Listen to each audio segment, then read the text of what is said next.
Here we go, Acts 27. We are bored with Caesarea. Paul has been in Caesarea for 2 years.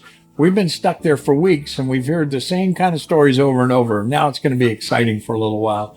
The first paragraph, it talks about, wow, we're on our way to Rome. And that's exciting for us because we want to hear and know what happens to Paul.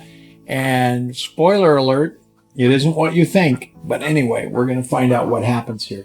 There's some interesting things in this first paragraph. First of all, Paul and some other prisoners were handed over to a centurion who's named Julius. Julius, the guy in charge of Paul, is named Julius. I have a nephew named Julius. If you know who my nephew is, just tell him that I mentioned him on my soap thing. So they're being taken by this Roman officer. The Romans have been good to Paul. Talks about they boarded a ship from one place. They're going to sail along the coast of Asia to get to Rome. And it's interesting because it's Paul, and he's a prisoner, but Luke's also there with him. And it also says they had a guy named Aristarchus, who is from Macedonia and from Thessalonica, and he's with them. Remember, Paul went there and planted a church. And all these years later, somebody from that church is there to be with Paul and to help him out. It's great to see that.